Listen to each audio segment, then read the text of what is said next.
Hello friends, welcome to you all at my channel harmony of languages. So अब हमारा ये जो French course चल रहा था, तो फ्रेंच कोर्स में जो है हमारा हिंदी में है और इसके अंदर आप आराम से हिंदी के साथ साथ इसको सीख सकते हैं।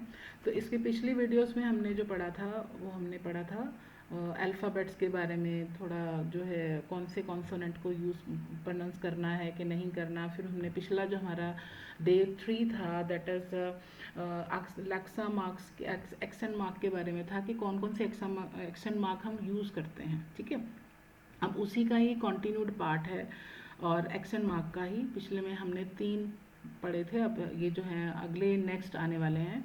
सो अब ये देखिए कि सबसे बड़ी बात ये है कि एक्शन मार्क हैं क्या, फ्रेंच के अंदर क्या, इनको क्या कहा जाता है, क्या है इसका मीनिंग। तो एक्शन मार्क जो है ये एक सिंपल, मैंने ऑलरेडी जैसे बताया कि ये साइन है, ऐसे साइन है जो कि हम डिफरेंट अल्फ़ाबेट्स के ऊपर यूज़ करेंगे, वॉवल्स के ऊपर यूज़ करेंगे और ये उस पर्टिकुलर साउंड को प्रोड्यूस करते हैं। जैसे हम अपनी हिंदी या पंजाबी में मात्राओं को यूज़ करते हैं, सेम वही कंसेप्ट यहाँ पे आने वाला है। तो ये जो है हमारा इसी वीडियो का, इसी पर्टिकुलर टॉपिक का पार्ट 2 है। पार्ट जो इसका पिछला पार्ट जो था वो हम लेक्चर 3 में पढ़ चुके हैं। और इसमें होता क्या है कि एक्शन मार्क के अंदर, जैसे हम फ्रेंच में काफ़ी सारे एक्शन मार्क हैं, तो पिछली वीडियो के अंदर हमने जो है तैग्यू के बारे में पढ़ा था, लक्सा तैग्यू।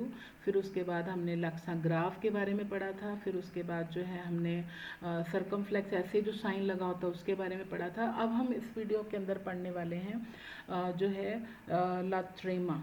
ठीक है, लात्रेमा के बारे में पढ़ेंगे कि ये क्यों लगता है, क्या इसका मीनिंग है। इसके अलावा हम इसके अंदर जो है सेदिए के बारे में पढ़ेंगे कि इसका क्या मीनिंग है। इसके अलावा जो है लपोस्ट्रॉफ के बारे में पढ़ेंगे कि इसका क्या इसके अंदर है, लपोस्ट्रॉफ। ठीक है, तो ये सारा कुछ जो है वो आप इस वीडियो के अंदर देखने वाले हैं। तो चलिए हम अब नेक्स्ट हमारा चलते हैं टॉपिक की तरफ, लत्रेमा। ठीक है, अब लत्रेमा जो है वो क्या चीज़ है। लत्रेमा जो है वो, जैसे कई बार आप देखते हो कि किसी वर्ड के ऊपर ना ऐसे दो अल्फ़ाबेट के ऊपर 2 बिंदियाँ लगी होंगी, छोटी छोटी। ठीक है, अब जैसे आपने कहीं पढ़ा होगा कि ये ऐसे पढ़ा होगा, है ना। तो ये जो वर्ड है ये एक पर्टिकुलर उसके ऊपर आ जाएगा, मतलब ये ई के ऊपर आता है, ये सिंबल जो है, आई के ऊपर ये सिंबल आएगा एंड यू के ऊपर ये सिंबल आ सकता है। ठीक है, कि 3 अल्फ़ाबेट्स हैं, 3 वॉवल्स हैं जिनके ऊपर ये सिंबल आता है और उसको त्रेमा का नाम दिया जाता है। अब जैसे यहाँ पे है तो इसको नोएल, अब जैसे नो अलग बोलना है, एल अलग बोलना है, तो इट्स नोएल। ठीक है, नोएल मीन्स क्रिसमस, ये आ गया। इसके अलावा जो है एक वर्ड आता है हीरोइक, हीरो, एरोइक, मतलब एरोइक।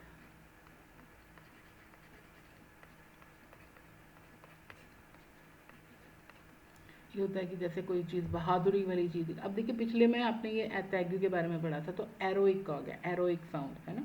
फिर उसके बाद जो है वर्ड हमारा है साउल, साउल, साउल।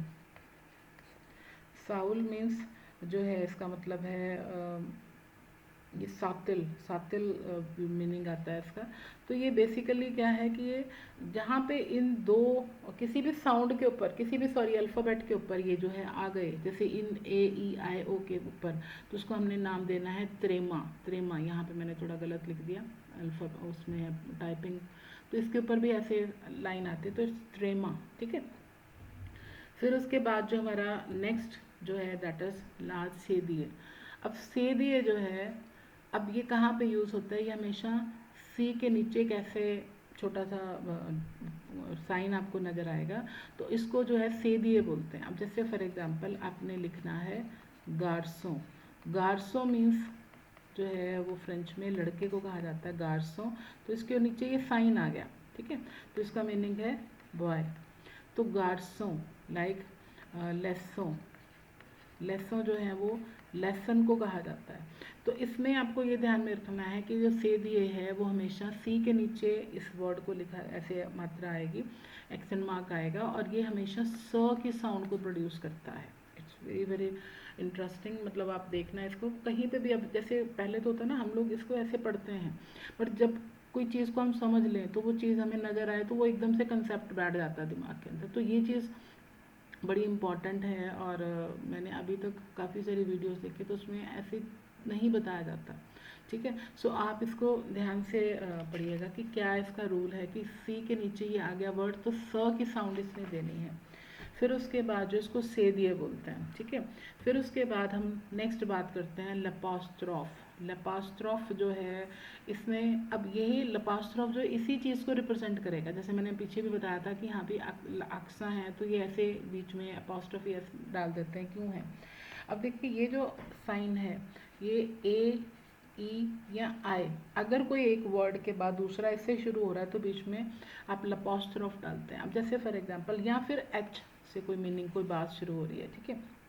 अब जैसे मान लो कि अब यही वर्ड है, अब ऐसे लिखा जाए, ऐसे लिखा जाता है, मतलब ला एक्स, ये जो है ऐसे एक्सेंट, ला एक्सेंट एक्स। तो अब इसके अंदर क्या हो गया, अब ये देखिए फर्स्ट वर्ड जो है वो ए से शुरू हो रहा है ना, और यहाँ पे भी ए से, तो इसको आप ऐसे लिख देंगे ऐसे करके, तो दिस इज कॉल्ड लाक्सा, ठीक है। और उसके अलावा जो है जैसे मान लो कि अब यही वर्ड है, वैसे अगर लिखा जाए तो ऐसे लिखा जा सकता है, ठीक है। तो बट अब यहाँ पे इसको अपोस्ट्रोफी एस डाल के लपोस्ट्रॉफ, ला जो है पोस्ट्रॉफ, लपोस्ट्रॉफ, ठीक है। तो ये आ गया। अब जैसे मान लो कि अब इसके साथ ये है, ये है ना, अब ये आ सकता है। अब यहाँ पे एच साइलेंट वो आ गया, तो अब इसको जो है आप जो है इसको ऐसे लिखोगे, मतलब कि आपने क्या किया, आपने ई या ए को रिमूव कर देना है और अपोस्ट्रोफी एस लगा देना है। तो इसमें जो है इसको बोलते हैं लोम। लोम मीन्स ह्यूमन, मैन जो है उसको बोलते हैं, ठीक है। इसके अलावा जो है जैसे हम इस ऐसे कहीं लिख देते हैं, जैसे ऐसे है, तो इट्स मीनिंग इज लर, मीन्स 1 आवर। तो ये जो बेसिकली हैं these are very very important. इसके अंदर लपोस्ट्रॉफ जो है ये भी एक एक्शन मार्क है, इसका आपको ध्यान में रखना है। फिर उसके बाद जब हम नेक्स्ट उसमें चलते हैं दैट इज लत्रे दुनियो। अब इसमें होता है, ये ज़्यादातर हम कब यूज़ करते हैं, जब हमने किसी से कुछ क्वेश्चन बात करनी है, क्वेश्चन के बारे में पूछना है, कुछ क्वेश्चन करना है ना। तो ये आ गया। जैसे इसके अंदर हम लिखते हैं जैसे ये आ गया,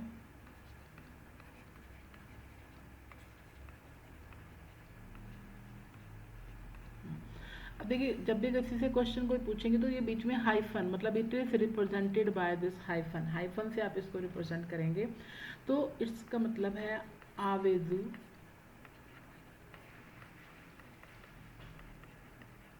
कोमांसे, इसका मीनिंग है हैव यू स्टार्टेड, कि आपने क्या पढ़ना शुरू कर दिया, नहीं पढ़ना शुरू किया, नहीं कॉपी लगाई तो लगा लीजिए, ठीक। सो ये जो है ये इस तरीके से हाइफन और हाइफन से रिप्रेजेंट होगा, और कहीं पे भी कुछ क्वेश्चन पूछा जा रहा है तब ये इस हाइफन को आप यूज़ कर सकते हैं। जैसे मान लो कि ये है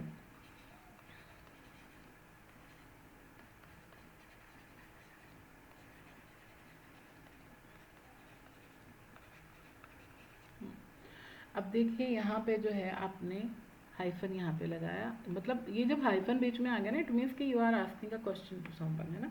तो अब इसमें आ जाएगा एक्ल एतास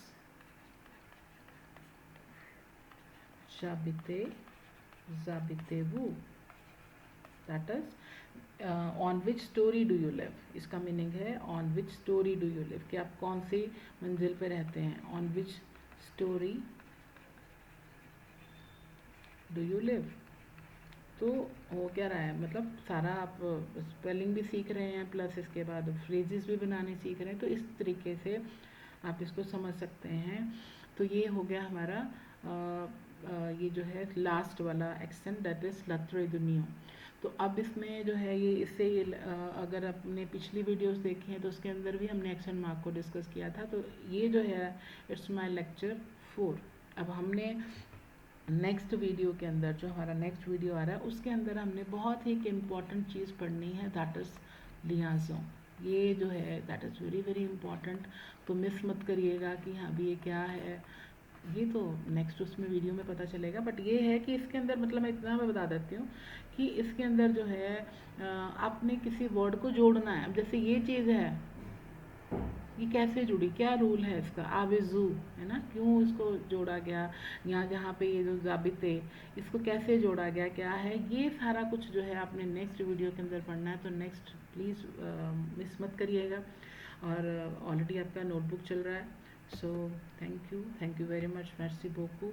तो मिलते हैं अब हम नेक्स्ट वीडियो के अंदर, और नेक्स्ट वीडियो के अंदर जो है आप सीखने वाले हैं that how to link the words.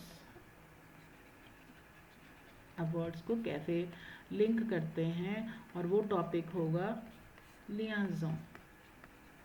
बहुत इंपॉर्टेंट है। अगर देखिए प्रोनाउंसिएशन सीखनी है ना, तो स्टेप बाय स्टेप चलोगे तो that will be good for you. नहीं है तो फिर आगे पीछे तो फिर दिक्कत आ ही जाएगी, क्योंकि समझ नहीं आएगा, कंसेप्ट कुछ ना कुछ पीछे रह जाएगा। तो इसलिए बेटर है कि डे बाय डे चलते जाइए। Thank you, mercy Boko, thank you.